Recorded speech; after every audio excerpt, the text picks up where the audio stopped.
미국 법인세가 우리나라에 미치는 영향도 있을 거 아니에요. 어마어마합니다. 우리나라 대기업들이 공장이 다 미국으로 갔잖아요. 그럼 우리가 당연히 이전 세제에 대해서 훨씬 더 고민을 해야 될 시점이 된 거예요. 미국에 있는 현대자동차 미주법인, 삼성전자의 미주법인, 거기 법인세율을 어떻게 적용받고 거기에 신규 투자한 거에 대한 세제 혜택이 얼마가 돼서 향후 우리나라 법인세율을 어떤 수준에서 우리가 설정해야 되는지에 대해서 굉장히 비교 수준으로 우리가 생각해 봐야 될 요소예요.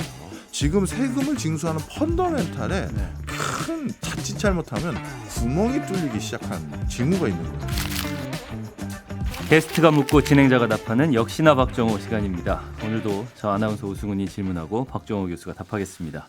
교수님 안녕하세요. 예, 안녕하세요. 예, 오늘은 미 대선 특집 예, 후보자 정책 비교 두 번째 편입니다. 오늘은 세금 편이에요? 예, 맞습니다. 네, 세금. 예, 세금은 우리나라에서도 굉장히 첨예한 문제잖아요. 그렇죠. 네. 예, 예. 미국에서도 역시 세금에 대해서는 사람들이 관심을 가지고 표에 결정적인 영향을 줄 것 같은데 네, 오늘 특히나 법인세에 대해서 얘기를 나눠주신다고 하셨는데 네, 맞습니다. 바이든과 해리스의 법인세 정책 그리고 트럼프의 법인세 정책 많이 다르죠? 많이 다르더라고요. 일단 민주당의 정책 기조를 단적으로 말씀드리면 법인세 인상, 그리고 공화당의 정책 기조는 여러 세금에 대한 감세, 이렇게 완전히 그냥 달라져 있다, 이렇게 보시면 될 것 같습니다. 예, 공화당은 법인세뿐만 아니라 다른 세금들도 거의 그렇죠. 다 대부분 감세. 예. 민주당은 법인세 부분만 인상이 좀 도드라지는 부분인가요? 네, 법인세 부분의 인상이 도드라지고요. 뭐 다른 특히 우리 소비세라든가 이런 부분 있지 않습니까? 네. 이런 거는 뭐 참고로 말씀드리면 미국은 아주 독특한 나라예요. 예. 내가 열심히 일해서 돈을 벌어서 일정 부분 정부에 대해 그게 내 개인 소득세든 또는 법인세든 간에 네. 세금을 내면 그 다음 나머지 돈은 내가 국가에 대한 의무를 다 했으니 이 돈을 어떻게 언제 어떤 방식으로 쓸지는 국가가 간섭하지 마라. 그리고 국가가 그걸 뭐라 할까요? 뭐 번거롭게 해서는 안 된다라는 게 아주 공고한 철학이 있어요. 그러다 보니까 우리나라에서는 세수 확보에 가장 절대적인 비중을 차지하는 것 중에 하나인 부가가치세. 예. 미국엔 부가세가 없어요. 그렇죠. 그래가지고 식당에서도 이제 밥 먹으면은 뒤에 팁이랑 텍스 이런 거 따로 계산해서 주고. 예, 예. 그래서 부가세가 없는 게 원칙이고 그렇다고 전부 없는 건 아니고 일부 품목에 있거나 주별로 조금 차이가 있습니다만 예. 원칙은 없는 게 그 원칙입니다. 네. 그러다 보니 미국은 부가세마저도 없는 그 철학이 뭐냐 하면 아니 정부에 내가 일정 부분 벌써 돈 번 만큼 정당하게 세금 냈는데 이제 내 돈 가지고 내가 마음대로 쓰는데 그거에 대해서 왜 세금을 부과하는데 이 철학이 있는 거예요. 예. 그래서 그런 큰 미국의 정서가 반영되다 보니까 법인세라든가 개인 소득세라든가 이렇게 이익에만 과세하는 것을 원칙으로 하지 기타 경제 활동 부분에서 소소하게 세금을 붙이는 거는 사실 그렇게 좋아하는 정책들은 아닙니다. 예. 그럼 법인세 정책을 본격적으로 들어가기 앞서서 방금 말씀하신 부분에 좀 궁금증이 하나 생겨가지고요. 네. 그 부가세 같은 경우에는 물건이 오가는 재화가 오가는 과정에서 세금을 국가가 떼가는 거잖아요. 그렇죠. 근데 그게 아니라면은 미국에서는 그럼 어떤 식으로 세금을 떼가는 거예요? 맨 마지막에 남는 순수익 뭐 이런 것들만 계산을 해서 떼가나요? 어떤 방식으로 떼가죠? 그렇죠. 이제 중요한 질문 해주셨는데요. 그냥 경제 활동을 했다는 이유만으로 이득과 상관없이 그냥 부과되는 게 부가가치세입니다. 예. 근데 그런 거는 경제 활동을 오히려 저해할 수 있다라는 판단도 미국에서 하는 거예요. 그래서 그런 거 말고 순수히 어딘가에 경제 활동을 해서 이득이 생기면 네. 이익 있는데 과세 있다. 이 원칙이다 보니까 이익이 실현된 것들에 대해서만 세금을 취하는 형태를 가지고 있습니다. 그러면 매출에 대해서 세금을 매기는 거예요? 그렇죠. 매출이 아니라 정확히 말하면 매출에서 비용을 뺀 그 이익, 순이익에 대해서 세금을 부과하고요. 그러다 보니까 그 철학이 아주 공고해요. 미국의 세제는 그걸로 보시면 되는데 그래서 부동산도 어떤 경우가 있냐면 네. 제가 집을 하나 사서 가지고 있습니다. 그런데 이 집을 팔고 그 다음에 다른 집 그 사이에 돈을 좀 모아가지고 더 좋은 집으로 이사 갈 수가 있을 거 아니겠습니까? 네. 그럼 우리나라는 집을 다시 매도하면 네. 거기에 대해서도 또 나름대로 세금이 붙잖아요. 양도소득세 이렇게 바로 붙죠. 그렇죠. 네. 그런데 그게 아니라 팔고 바로 다른 집을 내가 또 사면 그 세금을 중간에 국가가 가져가지 않아요. 아, 왜냐하면 그거는 다른 더 좋은 집을 사기 위한 징검다리다 보니 네. 거기에 대해서 세금을 물리면 안 된다는 거죠. 어. 그건 최종 이득을 실현한 게 아니라 그냥 내가 이 집 가지고 있다가 추가적으로 집 가격 좀 상승하고 내가 저축해서 좀 모은 돈까지 포함해서 더 좋은 집 샀는데요. 그러면 그거는 그냥 그 다음 소비로 이어진 것이니 네. 그거에 대해서는 과세 때리면 안 되지 이런 거죠. 네. 아, 그럼 집을 파는 사람의 만약에 비싸게 팔아서 싼 집으로 이사를 갔다 그러면 그건 차익이 세금을 남는 내야죠. 거잖아요. 그건 내야죠. 아, 그 부분은 내고. 그렇죠. 그러면 결국에는 사고 팔고 다시 무엇을 샀는지를 계산한 다음에 그 차이를 항상 계산을 하겠네요. 네. 그래서 오. 단순하게 표현하면 그 사이에도 여러 가지가 있긴 하지만 예, 예. 단순하게 표현하면 이익이 실현돼야 과세를 때립니다. 그게 기본적인 방향이다. 예. 알겠습니다. 그런 기본적인 세금 정책에 대해서 이제 개념을 넣어두고 네. 이제 법인세를 직접적으로 들여다보면 좋겠어요. 예. 바이든과 해리스, 그러니까 민주당의 법인세 정책은 일단 어떤 방향인지 아까 말씀은 법인세는 인상하는 쪽으로 말씀을 해주셨는데 네. 구체적으로 설명을 해주실 수 있을까요? 네. 부유층, 대기업은 증세를 하기로 공약에 넣었고요. 네. 그래서 대표적으로 오늘 주제에 해당되는 법인세율 같은 경우는 21% 당초 법인세율에서 28%로 인상하겠다. 네. 이렇게 공약에 넣습니다. 예. 특히 법인세율에 대해서는 최근 일몰이 가까웠어요. 그러니까 이 제도가 끝나고 다시 이제 법인세율을 어떻게 할지 정해야 될 시점이 미국은 곧 도래하는데 네. 그때 우리 민주당은 28%로 법인세율을 인상하겠습니다. 이렇게 얘기를 했고요. 네. 그러면 전반적으로 세율을 다 올리는 거냐? 그렇진 않고 중산층과 저소득층에게는 오히려 감세를 하겠다. 그래서 완전히 소득 분포에 따라서 세율을 차등을 어마어마하게 두겠다라는 게 기본적인 어떤 컨셉입니다. 그리고 미국에는 이제 가장 그 큰 비중을 차지하고 있는 회사들이 우리 빅테크 기업이라고 하는 그렇죠. 미국의 IT 플랫폼 기업들이잖아요. 예. 이 기업들의 수익은 사실 미국 밖에서도 어마어마하게 수익을 걷고 있는데 네. 그 다국적 기업들에 대한 과세는 그럼 어떻게 할 것이냐 이 이슈가 계속 제기되고 있었어요. 그래서 민주당에서는 뭐라고 이거에 대해서 얘기를 했냐면 다국적 기업들이 해외 수익에 대해서는 기존의 세율의 2배 가까이 세율을 인상해서 그 부분에 대해서도 추가적으로 과세를 하겠다 이렇게 지금 발표를 한 상황입니다. 그렇군요. 근데 찾아보니까 바이든 행정부가 법인세 최저세율을 인상하는 방안을 발표했다고 나왔는데 네, 21%가 최저세율인 거잖아요. 네, 근데 그게 15% 법인세를 과하는 걸 목표로 했는데 실제로 법인세율을 최소로 그만큼 맞춰놔도 공제니 뭐니 해가지고 2.6%에 불과한 경우도 굉장히 많다. 네. 이거를 최소 15% 이상으로 만들겠다. 맞습니다. 지금 그런 큰 세제 혜택을 받고 있는 법인들은 여기에 굉장히 정이 클 거 아니에요. 맞습니다. 그래서 모두 다 이렇게 공제라든가 이런 세제 혜택을 받을 수 있는 부분을 다 철회하겠다는 것이 아니라 네. 미국의 이번에 민주당에서 내세웠던 세제의 아주 독특한 부분이 중소기업에 대해서는 세 공제라든가 세금 혜택을 받을 수 있는 세액 감면을 받을 수 있는 혜택을 오히려 늘리겠다라고 또 포함이 되어 있습니다. 그러니 대기업이라든가 다국적 기업에 대해서는 무조건 아무리 못해도 15% 이상의 세금은 무조건 내도록 아무 공제 혜택 못 받는 수준까지 올려버리겠다는 얘기를 한 거고요. 오히려 중소기업에게는 세액을 감면할 수 있는 이런 혜택들을 늘리겠다고 했으니 네. 지금 미국 사회를 민주당은 어떻게 보고 있냐면 양극화가 심해지고 예. 있고 그 양극화에 대해서 미국 경제를 개선하기 위해서는 이 세금으로 양극화를 완화해야 될 뿐만 아니라 네.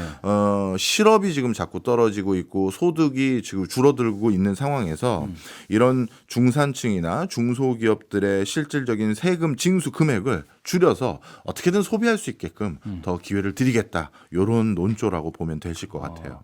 그럼 공화당 트럼프는 어떤 정책을 가지고 있나요? 네, 공화당은 뭐 늘 그 한결같아요. 그 자유와 혁신을 막는 것들은 무조건 없애야 된다. 네. 그런데 자유와 혁신을 막는 대표적인 그 요인 중에 하나가 세금이라고 생각을 하는 겁니다.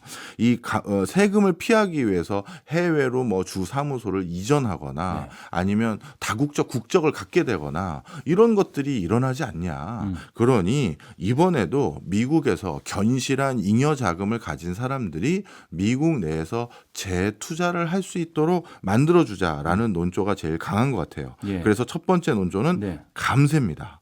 그래서 감세를 하고 대신 또 세액 공제도 거기다가 더 확대를 하고요. 네. 이런 걸 통해서 잉여 자금이 미국에 투자가 돼서 그걸로 일자리가 창출되고 신규 산업이 늘어나서 그게 바로 미국이 그런 방법이 됐었을 때 오히려 더 많은 세금을 징수할 수 있는 거다. 이런 철학을 가지고 있어요. 두 가지를 여쭤보고 싶은데요. 네. 첫 번째는 해외에서 막대한 수익을 거두고 있는 기업들이나 대기업들 네. 이미 뭐 그냥 놔둬도 계속해서 부를 축적할 수밖에 없는 그런 기업들과 중소기업들을 민주당은 좀 분리를 해가지고 세금 정책을 취하는 걸로 보이는데 네. 공화당은 그런 분리는 전혀 없습니까? 없습니다. 아, 왜냐하면요, 이 공화당의 철학도 네. 그러면 이 공화당은 뭐 양극화 이런 거 관심 없는 정당이냐? 그렇게 보기는 어렵고요. 이쪽의 철학적 맥락은 뭐냐면 네. 유럽을 봤던 그 초기 그 뭐랄까요 세제 관련한 학자들이 많아요. 우리 유럽에 어마어마한 굴지의 대기업들 이상하게 유럽은 많이 안 떠오르죠.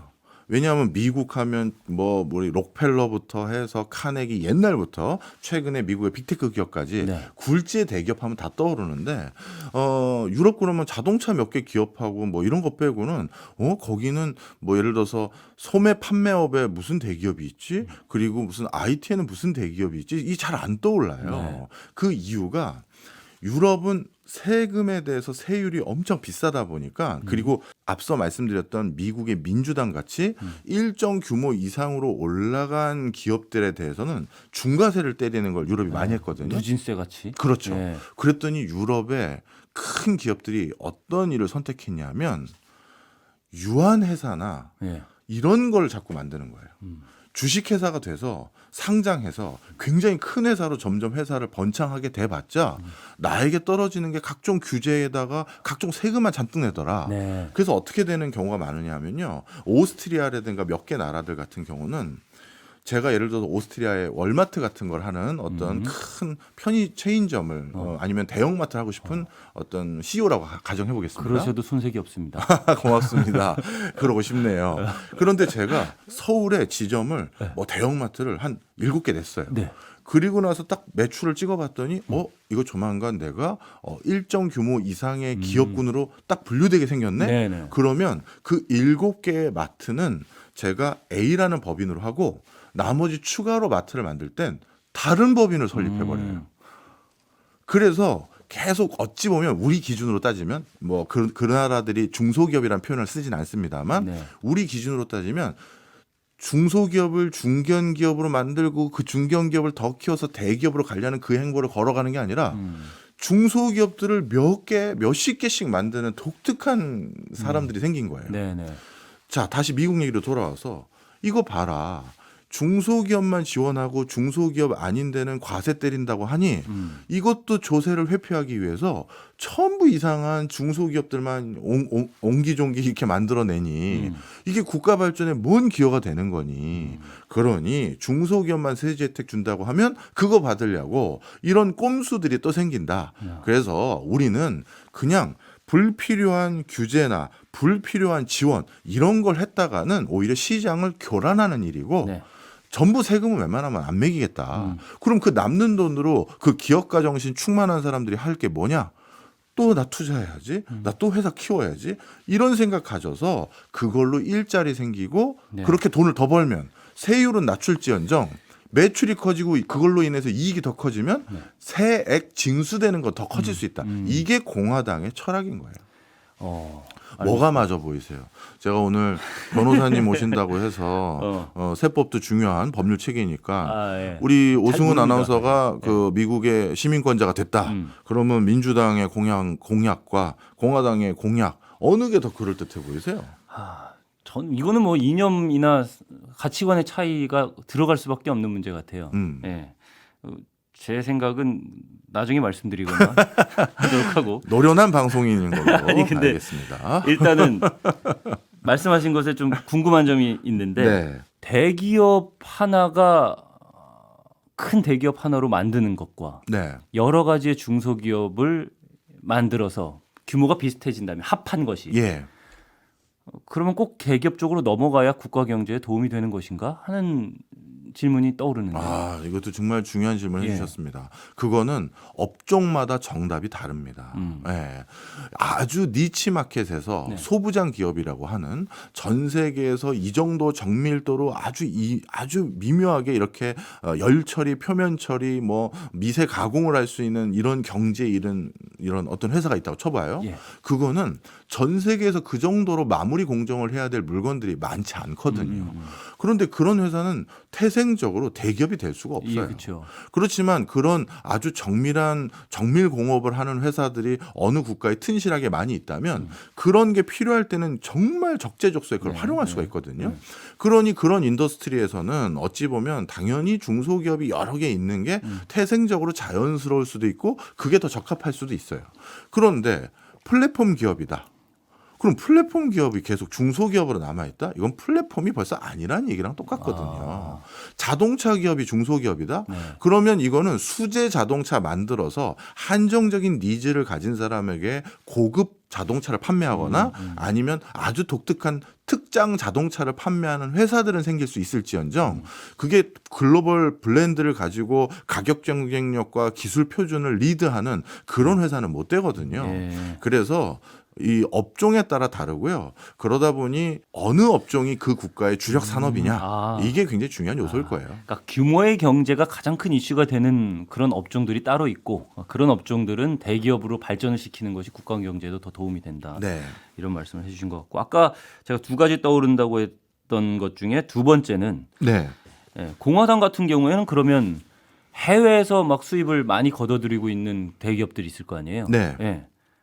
그런 데에 대한 과세 정책 같은 것들은 별로 또 구분을 두지 않고 마찬가지로 그냥 쭉 이어가겠다는 건가요? 네, 이 부분도 좀 설명을 드리겠습니다. 첫 번째로 여기서 제일 주목할 부분이 해외 아웃소싱 업체보다 미국 제조업자 우선 이런 그 공약 구절이 들어가 있어요. 네. 그러니까 어떤 내용이냐 하면요.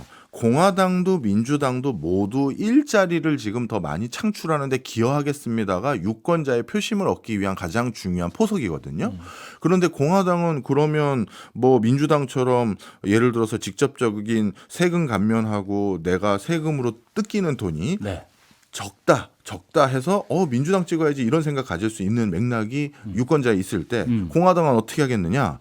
지금 미국 기업들 중에서 해외 진출해서 해외 아웃소싱을 통해서 뭔가 해결하고 있는 회사들에게 미국으로 다시 돌아오십시오. 그러면 거기에 대해서는 세액 공제라든가 기타 세금적인 혜택을 드리겠습니다. 네. 그걸 통해서 미국 내 일자리를 더 창출하는 방식으로 하겠다는 거예요. 네. 그러니 해외에 있는 기업들에게 세금을 더 많이 부과한다라고 얘기해봤자 공화당 얘기는 그러면 그 해외 법인들이 유럽에서 장사하려고 EU 체제 안에 들어가 있는 어느 나라에 사무실 차려놨을 거 아니에요. 네. 거기서 EU에서 번 돈 다 거기서 가지고 있는데 그거 다시 미국에 가져올 때 세금 딱 부과해버리면 그러면 그걸 또 피하기 위해서 유럽보다 더 세율이 더 낮은 예전엔 그래서 아일랜드 많이 갔었는데 그것도 못해서 조세피난처 이런 데 막 찾아갈 수가 있다. 그러니 꼼수하는 거 우리는 원하지 않고 네. 그냥 정당하게 세금 내실 것 같으면 우리가 거기에 맞춰서 일자리 창출한 게 확인되면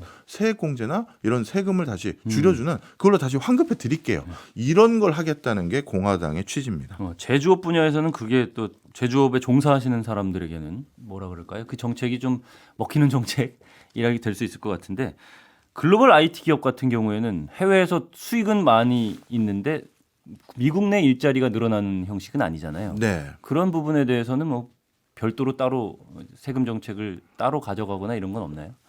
미국에서 이번에 세 공제하려고 하는 부분들 중에서 R&D 파트가 좀 있습니다. 이거는 뭐냐 하면요. 유럽도 R&D라든가 이런 걸 했었을 때 많은 뭐 세 공제라든가 이런 걸 해주는 제도들이 있거든요. 예. 그런데 미국도 똑같이 그런 제도를 해서 R&D 센터라든가 연구 인력 채용이라든가 연구 인력을 지원하는 일자리가 유럽에 생기는 게 아니라 미국으로 돌아오기를 희망하는 거죠. 예. IT 쪽이 사실 제조 현장에서 일하는 인력은 적지만 상대적으로 R&D 인력들 이런 사람들에 대한 고용 채용도 많이 하거든요. 예. 그런 부분을 어떻게든 미국으로 돌려보겠다는 취지가 가장 큰 것 같습니다. 네. 미국 법인세가 우리나라에 미치는 영향도 있을 거 아니에요. 어마어마합니다. 네. 사실 제가 이번에 미국 대선 특집을 준비한 이유가 사실 이것 때문이다라고 해도 과언이 아닌데요. 네네. 오승훈 변호사님께서야 뭐 세법도 공부하셨을 테니까 아실 수 있지만 이전 세제라는 게 있습니다. 이게 뭐냐면요. 청취자분들께 설명을 드리면 아주 단순하게 몇 가지 로직이 있습니다만 단순하게 말하면 우리 기업인데 우리 기업이 해외에서 설립한 법인 그 법인에 대해서 어떤 세금을 부과할 건지 고민해야 되는 게 바로 이전 세대의 가장 큰 화두입니다. 좀 설명을 드릴게요. 이게 굉장히 큰 고민거리가 됐는데요. 예. 과거에 우리가 해외 국가와 교역을 한다라고 한다면 경제 교과서에선 비교 우위 이거 얘기 많이 했어요. 예. 그러니까 농산물을 더 수월하게 만들 수 있는 국가는 농산물만 특화해서 만들고 네. 공산품을 잘 만드는 국가는 공산품 만들어서 서로 이렇게 비교 우위 있는 것들을 만든 다음에 교역하면 네. 그게 전체 파이가 커져서 어느 나라에 있는 사람이든 이전보다는 조금 파이가 더 커질 수 있다. 이런 경제적 로직이 있었거든요. 예. 교과서에 가장 먼저 나오는 부분 같아요. 맞습니다. 그런데 정말 특이하게 20세기 들어서는 그런 산업 간 무역보다도 산업 내 무역이 더 많아졌어요. 산업 내 무역. 예를 들어서 한국도 자동차 잘 만들고 네. 독일도 자동차 잘 만드는데 서로 자동차를 수입하고 수출하는 거예요. 그게 같이 똑같은 자동차들을 만드는데 그런 일들이 빈번하게 된 거거든요. 예. 우리나라도 가전제품 잘 만들고 일본도 잘 만드는데 또 서로 사고 팔고 하잖아요. 그런 산업 내 무역들이 20세기에 이제 좀 더 붐을 이뤘다면 20세기 후반부터 최근 들어서는 기업 내 무역이 또 굉장히 늘었어요. 이제 좀 설명을 드리면 네. 이제 제품 하나하나가 굉장히 고부가가치 고사양의 제품이 많아지다 보니까 기업이 이 물건 하나를 만드는 장소가 모두 한 나라에 있는 것보다 여기저기 흩어져 있는 게 더 적합한 물건들이 많아진 거예요. 예. 그러다 보니까 그걸 위해서 별도의 법인들을 여러 개 가지고 있을 수도 있고요. 네. 예를 들어서 제 테이블 위에 지금 휴대폰이 있으니까 휴대폰으로 예를 들어보겠습니다. 휴대폰이라는 걸 만드는 어떤 A라는 회사가 그냥 A전자 회사 만들어 놓고 이 휴대폰에 들어가는 액정, 디스플레이도 그 A전자 회사가 다 만들고 그 하드웨어에 해당되는 것도 A전자 회사가 다 만들고 네. 배터리도 A전자 회사가 다 만들고 이 휴대폰 안에 들어가는 다양한 소프트웨어도 A전자 회사가 다 만드는 게 아니라 이거를 각각 분리해야 될 이유들이 여러 가지가 더 생긴 거예요. 그래서 휴대폰을 만드는 내가 회사가 하나 가지고 있는데 그 휴대폰에 배터리 만들어서 납품하는 회사를 별도로 하나 차리고 네. 디스플레이 만들어서 납품하는 회사를 별도로 차리고 그다음에 이 휴대폰에 들어가는 소프트웨어를 만들어서 제공해주는 회사를 별도로 차리는 네. 거예요. 근데 이 회사들이 모두 다 한 나라 안에 법인이 있으면 결국 이 회사가 휴대폰 팔아서 남긴 이익이 100억이다 하면 그 100억이란 이익이 A 회사에 들어갔던 B 회사에 들어갔던 C 회사에 들어갔던 어떻게든 이익의 합이 거의 같아지니까 부과되는 그 법인세 금액은 비슷할 거 아니겠습니까? 네. 약간의 뭐 구간에 따라 좀 차이가 있을 수 있을지 모르겠지만 이 정도 만드는 회사면은 다 대기업일 테니 그러니 휴대폰 만드는 회사니까요. 그러면 그 100억이 어떻게 나눠져 있던 뭐 결국 우리나라에서 다 과세하는 거니 A 법인으로 이익이 많이 잡혀 있던 B 법인으로 이익이 많이 잡혀 있던 그냥 다 세금 때리면 될 거예요. 네. 이 그 무슨 소리냐? 이 휴대폰 만드는 회사가 디스플레이 액정을 비싼 값에 사다가 붙여줄지 싼 값에 디스플레이 액정을 사다 붙여줄지에 따라서 전자회사의 이익이 커질 수도 있고 디스플레이 만드는 자회사의 이익이 커질 수 있는 거잖아요. 그렇게 조절을 할 수도 있겠죠. 그리고 그 조절할 수 있는 의사결정권자가 한 사람이잖아요. 그렇죠. 네. 네. 그러니 한 국가 안에 있었을 때는 이익을 얻다 많이 실어줘도 국가가 뻔히 보이고 그리고 그게 다 국가로 귀속되니까 그냥 뭐 이유가 있으시겠지. 알아서 하세요. 네. 놔둬도 될지도 몰라요. 네. 네. 그런데 이제 문제가 달라진 게 배터리 만드는 회사는 아무리 봐도 베트남에 설립하는 게 거기 리튬도 많이 난다고 하니 거기에 날 것 같아. 그리고 소프트웨어 개발하는 회사는 이거 인도에다가 하는 게 나을 것 같아. 인도에 소프트웨어 개발 전문가가 많으니까. 그리고 또 뭐가 있을까요? 디스플레이는 요즘 중국이 또 싸게 잘 만드니 거기다 설립하자. 만약에 이렇게 돼버렸어요. 그럼 이제 국가 입장에서 고민이 되는 거예요. 예를 들어서 우리나라의 법인세율과 인도의 법인세율, 베트남의 법인세율, 중국의 법인세율이 다 다를 거 아니겠습니까? 예. 그러면 이 회사 입장에서는 회사가 또 판매해서 100억 벌었어요. 근데 그 100억을 한국에 있는 법인의 이익이 많이 설정되도록 서로 간에 거래를 했었을 때 그럼 한국은 법인세율이 높으니까 그 이익의 상당 부분이 세금으로 나가겠네. 네. 그럼 그걸 피하고 싶겠죠. 예. 그러니 안 되겠다. 법인세율이 높은 한국에선 이익이 낮은 걸로 잡고 저기 베트남이 마침 우리 공장 유치하느니라고 향후 20년 동안 세금을 적게 부과하기로 약조를 해줬으니 예. 베트남 법인의 이익을 잔뜩 실어놔야 그래야 글로벌 경영할 때 추가적으로 우리가 이익 확보한 걸로 다른 투자나 신규 투자를 할 수 있겠네. 이런 결정들을 내릴 수 있는 상황이 예. 지금 21세기에 된 거예요. 예.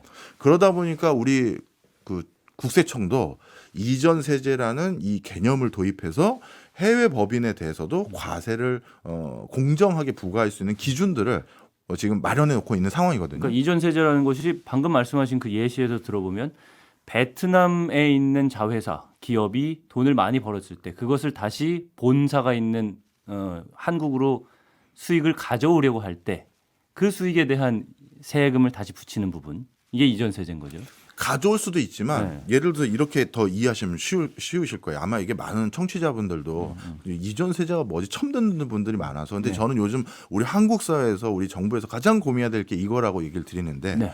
예를 들어서 우리 오승은 아나운서가 저랑 또 공장을 하나 차렸어요. 네. 그래서 맨 땅에서 밀을 키우는 농업법인을 채웠습니다. 그래서 밀이 잘 자라는 거예요. 근데 밀은 이걸 외부에다 팔기도 하지만 우리가 이 밀을 가공해보자 해서 우리가 또 제분업을 차렸어요. 네. 밀가루 공장을 차린 거죠. 그래서 밀을 직접 우리가 생산한 걸 가지고 우리가 자체적으로 밀가루도 만들어요. 그리고 밀가루 만든 걸 가지고 끝내는 게 아니라 그걸 바탕으로 빵도 만들어자 해서 제빵업도 차렸어요. 네. 그럼 우린 법인이 3개 있어요. 자, 그러면 우리가 궁극적으로 빵 파는 일을 하잖아요. 그래서 빵 파는데 100억 원어치 빵을 파는데 그러면 우리 법인에서 우리가 밀을 사와야 되잖아요. 그래서 제빵업 하는 우리 법인에서 또 빵을 만들어서 파는 건데 그럼 밀가루를 여기 얼마에 사올지를 우리가 결정해야 될 거 아니에요. 네. 그런데 이 제빵하는 이 업은 한국에 있고 밀가루 법인은 저기 미국에 있어요. 그런데 밀가루를 예를 들어서 싸게 사와서 그래서 제빵업이 원가를 싸게 사와가지고 빵 하나 팔 때마다 이익이 많이 남게끔 해놓은 거예요. 네. 그러면 그 이익은 한국 법인에서 이익이 남긴 거잖아요. 예. 그런데 한국의 법인세율이 높으면 이익에 대해서 네. 과세가 많이 나갈 거잖아요. 예. 그러면 저희가 어떤 생각을 할 수 있을까요? 밀가루 회사 쪽에 이익을 더 몰아주겠다. 그렇죠. 예. 그러니까 밀가루 법인에서 가지고 있는 이익을 나중에 한국 법인이 땡겨오는 지주회사처럼 그렇죠. 땡겨오는 그것도 중요할 수 있지만 네. 더 중요한 맥락은 거기 원자재를 내가 비싸게 사올 거냐 싸게 사올 거냐를 통해서 이익 자체의 폭을 조정할 수가 있다는 네, 거예요. 그렇죠. 그게 더 중요한 거예요. 그러다 보니까 국세청에서는 공정 가격이라는 걸 설정했어요. 아, 그래서 A 법인이 이 디스플레이를 왜 이렇게 비싸게 사주고 있는 거야? 봤더니 이거 세금 피하려고 하는 것 같은데 그런데 전 세계적으로 지금 디스플레이 이 패널 가격은 얼마지? 시세를 조사해 봤더니 이거는 지금 시세보다 40%씩 비싸게 사고 있네. 네. 이거 딱 봤더니 저 베트남 현지 법인에서 세금 싸게 부과한다니까 그거 세제 혜택 받으려고 이거 이러고 있었구만. 그래서 국세청에서는 공정 가격이라는 걸로 산 걸로 간주해서 세금 부과하겠다. 이게 우리나라 이전 세제의 가장 근간이 되는 요소예요. 알겠습니다. 들여다볼 게 많겠네요. 그렇죠. 국가에서. 근데 이게 미국 법인세가 우리에 미치는 영향이 이전 세제가 가장 중요하다는 거는 어떤 맥락일까요? 지금 IRA법, 칩스법으로 우리나라 대기업들이 자발적으로 원해서 간 건 아니지만 공장이 다 미국으로 갔잖아요. 그렇죠. 그러면 이제 미국으로 가서 이 2차 전지라든가 AI 중심으로 한 반도체들, 우리가 파운드리라고 하는 부분들, 그리고 전기 자동차들, 여기도 이제 하나의 커다란 산업 생태계가 또 이제 조성이 되고 분화가 될 텐데, 그러면 너무 이제 휴대폰만 예를 들었으니까 이제 자동차로 얘기 네. 들어보면 자동차 회사도 똑같아요. 자동차를 모두 한 자동차 종합 메이커사가 만드는 게 아니라 변속기만 전문적으로 만드는 회사 따로 설립하고 있고, 그다음에 부품을 유통하거나 전 세계 유통을 책임지는 회사 따로 설립하고 있고, 이것도 다 분할되어 있거든요. 네네. 그러면 이제 전기 자동차에서도 점점 고도화되고 분업화되면 그럴 가능성이 높아져요. 네. 그러면 예전에 비해서 우리의 주력 산업들, 미래 먹거리에 대한 산업의 근간이 지금 미국으로 대거 갔는데, 그럼 우리가 당연히 이전 세제에 대해서 훨씬 더 고민을 해야 될 시점이 된 거예요. 그러니 이게 미국에서 그냥 미국 기업들 대상으로 법인세율을 어떻게 결정하는 게 지금 미국 대선의 이슈다, 이렇게 치부할 게 아니라 네. 미국에 있는 현대자동차 미주법인, 삼성전자의 미주법인, LG전자의 미주법인, 거기 법인세율을 어떻게 적용받고 거기에 신규 투자한 거에 대한 세제 혜택이 얼마가 돼서 실제 미주법인에 있는 우리나라 기업들의 실질 세율, 그러니까 다 공제할 거 빼고 실질 적용하는 세율이 어떻게 되느냐는 향후 우리나라 법인세율을 어떤 수준에서 우리가 설정해야 되는지에 대해서 굉장히 비교 수준으로 우리가 생각해 봐야 될 요소예요.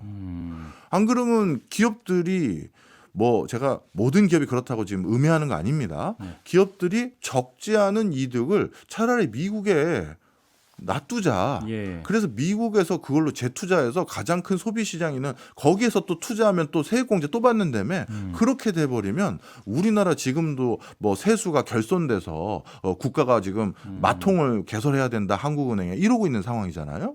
그런데 지금 이 상황이 그럼 내년에 나아질 거냐 내후년에 나아질 거냐 했었을 때 경기 좋아지느냐 경기 나빠지느냐 이것만 쳐다볼 게 아니라 지금 세금을 징수하는 펀더멘탈에 네. 큰 자칫 잘못하면 구멍이 뚫리기 시작한 징후가 있는 거예요. 미국이 제조업을 일자리를 늘리고 제조업을 성장시키겠다고 어쨌든 관세 같은 것들도 크게 물리고 하면서 기업들을 미국 내 땅으로, 미국 땅 안으로 지금 끌어들이려고 하는 이 모양새 때문에 예. 우리가 이전 세율에 대해서 고민을 해야 된다라는 부분이잖아요. 네. 알겠습니다. 하나 더 우리가 고민해야 될 부분을 네. 말씀을 드려볼까요? 그런 과정에서 전 세계적으로 법인세율의 어떤 평균치, 이게 어떻게 보면 바로미터일 수 있잖아요. 예를 들어서 우리나라의 법인세율이 그렇다면 우리 기업들이 외국에 법인 많이 설립하고 외국에서 많은 이익을 거기다 재무적으로 그쪽으로 실어놓지 않게 하려면 우리가 법인세가 너무 높아서도 안 되겠는데요. 이런 생각 가질 수가 있잖아요. 근데 이게 정말 이제 들여다보면 너무 어렵고요. 제가 주제 넘게 무슨 답을 알아서 감히 이 화두를 던진 건 아닙니다. 이제 한번 설명을 해보면 원래는요, 미국이나 중국이나 인도나 이런 큰 소비 시장을 가진 나라들. 네. 그래서 외국 기업들이 들어오길 희망하고 그래서 여기서 좀 물건 좀 팔아보자 이런 생각 가질 법한 나라들은 법인세율을 높이 받을까요? 낮게 받을까요? 높이 받아도 되지 않을까요? 정답입니다. 그래서 큰 대국들, 달리 말하면 큰 소비 시장을 가지고 있는 국가들은 통상적으로 법인세율이 국제적인 평균치보다 높아요. 그래도 여기저기서 돈다발 들고 저 여기 들어가서 장사 좀 해 주십시오. 세금 많이 내야 되는데 그래도 꼭 팔아야 됩니다. 그게 들어오거든요. 네, 세금 많이 내더라도 더 많이 팔아서 이득 더 많이 챙기는 게 좋으니까. 맞습니다. 네.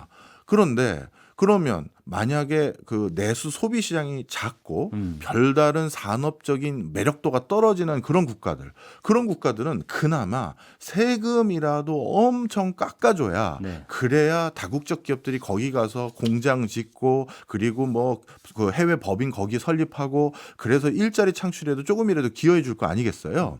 그러다 보니 유럽에서도 가장 작은 국가들 중에 하나였던 아일랜드 같은 경우도 그렇게 세금을 거의 없다시피 할 정도로 파격적으로 낮추거나 세율이 표면상은 있지만 뒤로 세액공제 같은 걸 많이 해서 실제 납부하는 세금은 거의 없게 만들어서 유럽의 많은 IT 기업의 헤드쿼터들은 전부 아일랜드에 가도록 유치했었거든요. 예. 그러니 시장 규모가 작고 매력도가 떨어지는 나라들은 법인세율이 엄청 낮고 매력도가 높은 나라들은 법인세율이 높고 이런 약간의 흐름이 있어요. 예, 예. 그렇다면 여기서 우리나라를 한번 돌아봐야 된다는 거죠. 우리나라는 매력도가 높은 시장을 가지고 있는 국가일까요? 아니면 매력도가 좀 낮은 국가라고 보세요? 오승훈 아나운서는 어느 쪽으로 보십니까? 소비가 활발히 이루어지고는 있다고는 하지만 인구가 그렇게 많은 편은 아니기 때문에 매력도로 따지면 뭐 중간에서 조금 아래쪽에 있지 않을까 하는 생각은 드는데요. 저도 어때요? 사실 매력도가 낮은 국가라고 생각을 합니다. 왜냐하면요, 일단 시장 그 사이즈도 그렇게 크지도 않고요. 그렇죠. 그리고 여기서 생산을 할 만큼 우리가 또 쾌적한 시장도 아니죠. 인건비도 비싸고 땅값도 비싸고 그렇네요. 원자재도 네. 비싸고 그렇잖아요. 네. 그러다 보니까 그런 여러 가지 면들이 생산 기지로 삼기도 애매하고 그러다가 여기 뭐 소비를 하고 싶어서 어쩔 수 없이 생산 기지로는 적합하지 않지만 무조건 들어가야겠다. 그런 데도 아니에요. 그러면 우리는 통상적으로 법인세율을 더 낮춰야 외국 기업들이 들어올 수 있을 것 같은데 그럼 외국 기업들이 들어올 만큼의 법인세를 낮춰주려면 그 수준이 도대체 어디냐 했었을 때 그 수준이 만약에 정말 턱없이 낮은 수준이어야지만 외국 기업이 들어온다면 예. 그거는 우리나라 세수에는 엄청난 결손이 생길 요인이기 때문에 그 전략은 아예 하면 안 되는 거예요. 그렇게까지 깎아줘서 들어와서 플러스 알파가 되는 게 결국 얼마인데 했는데 애게 이거밖에 없어. 그럼 우리 할 필요 없는 거잖아요. 그래서 그렇게 낮아지는 것도 사실 의구심이 많고 그렇다고 지금 특정 대기업들 중심으로 아니면 특정 부유층들 중심으로 양극화가 심화되고 있는 건 뻔한데 증세를 때리자니 조세 회피가 너무나도 적극적으로 이루어질 수 있는 상황이 지금 이런 상황이 됐고 요즘 정말 이제 세제 개혁에 아주 적극성을 띄어야 되고 근본적인 고민을 해야 될 상황이에요. 근본적인 고민이라고 하셨으니까 네. 우리가 근본적인 것들은 교과서에 많잖아요. 네. 그럼 경제 교과서에는 세금을 그럼 어떤 방식으로 징수하라, 뭐 어떻게 징수하라 이런 뭐 구체적인 지시사항, 지도사항 뭐 이런 것들이 있나요? 뭐 원론들은 많이 있죠. 네. 뭐 래퍼 곡선이나 몇 가지가 있는데요. 예를 들어서 세율을 일정 수준 이상 계속 올리면 세율이 올라가니까 국가에서 징수하는 비율이 올랐으니 세액도 더 올라갈 거잖아요. 네. 근데 세율을 일정 수준 이상으로 더 올려버리면 어떤 일이 생기냐면 이제 근로 의욕을 떨어뜨리는 거예요. 내가 열심히 일해봤자 대부분 이제 세금으로 나가니 나 이제 열심히 일할 필요가 없네. 이렇게 해서 그냥 저 일 이제 더 열심히 안 할래요라는 시점이 어느 순간 생깁니다. 어느 세율까지 올라가면 예. 그러면 오히려 세율을 더 올렸다 하더라도 징수되는 세액은 경제 활동을 더 왕성하게 안 했으니까 오히려 떨어지는 구간이 있다는 거죠. 그렇죠.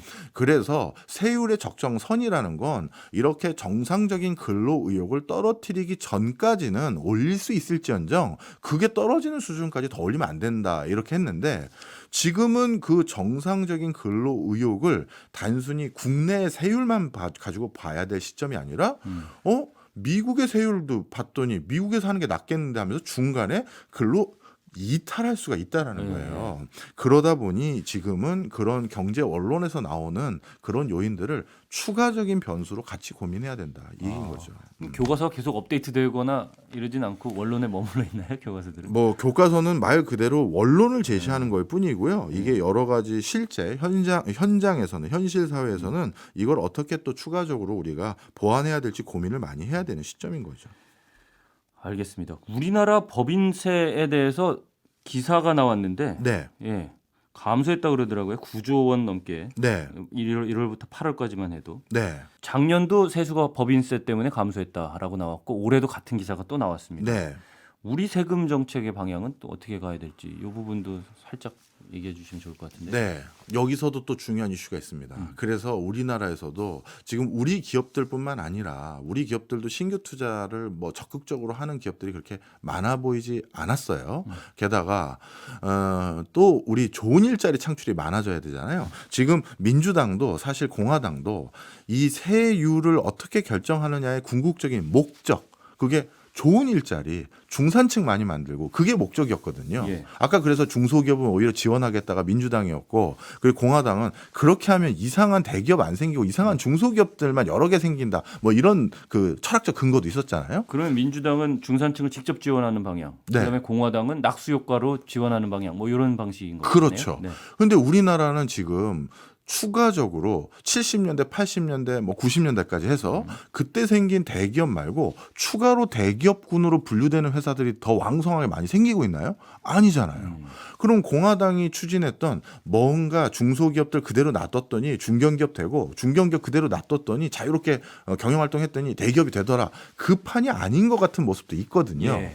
그러니 어떻게 하자? 그럼 여기에 우리나라 기업들만 가지고 뭔가 경제를 활성화시킬 수 없으니 외국 기업을 좀 우리나라에서 그런 걸 하신다면 과감한 세제 혜택을 주자. 그래서 외국 기업에 터전을 좀 제공해 주자. 이걸 이제 추진해 보려고 했었어요. 그랬더니만 이제 어떤 문제가 생겼냐면 우리나라 기업들, 예. 우리나라 중소기업들, 중견기업들, 대기업들이 찾아와서 왜 국내 기업 역차별하냐. 그렇죠. 외국 기업에 대해서는 법인세를 더 뭐 특혜를 주고 몇 년 기간 동안에는 뭐 거의 안 받겠다시피 하는 건 아니지만 그래도 굉장히 낮춰주고, 그럼 왜 우리만 법인세를 저 부과하냐? 역차별 이슈를 또 제기하는 거예요. 그렇죠. 충분히 나올 그러다 만하죠. 보니까 정치권에서는 그러면 또 우리 표심이 다 내부에 있는 기업들, 기업 종사자와 관계자들인데 또 그거 눈치 보니까 외국 기업 유치를 또 세제 혜택을 통해서 못 하는 거예요. 그러니 이러기도 저러고 이런 상황이 됐는데, 저는 반대로 그럼 미국 대통령 후보들 얘기를 안 할 수가 없어요. 미국 대통령 후보들 보면 우리나라 기업들 다 지금 미국에 공장 지었잖아요. 네. 거기는 내국 기업들 역차별 우려 똑같이 없는 거냐? 그잖아요.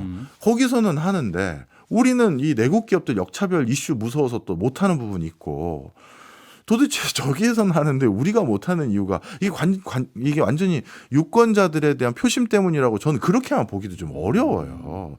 이게 진짜 리더십에 대한 문제이고, 어떻게 보면 어떤 정부에서 어떤 확실한 객관적인 증거와 어떤 가치 철학도 들어가겠죠. 예, 그런 것들까지 인정하더라도 우리는 이게 정답이라고 생각합니다라는 그런 뭐랄까요, 안정감 있고, 그리고 국제사회에서 또는 외국 기업들이 한국은 저런 조세 정책을 가진 나라잖아, 그런 뭐랄까요, 안정감이 또 들어오는데 중요한 요소가 되거든요. 근데 미국 시장과 우리 시장이 워낙에 다르기 때문에 미국 같은 경우에는 우리나라에 들어와서 제조업을 하지 않으면 너희들은 우리나라에서 장사할 수 없다라고 강하게 밀어붙일 수 있는 나라인 반면에 우리나라는 그러진 못하는 나라 아닌가요? 그러니까 세제 혜택을 우리는 더 줘야 되죠. 근데 미국도 결국 외국 기업들 들어와서 장사해라 할 때 미국 내 기업들도 그 소리 나올 거 아니에요.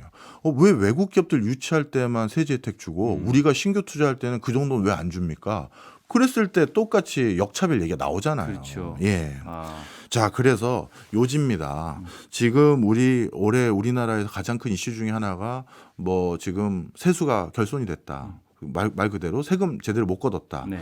작년도 못 걷었거든요. 예. 그럼 내년에는 잘 걷을 수 있느냐가 이제 중요한 관건이잖아요. 내후년엔 잘 걷을 수 있느냐.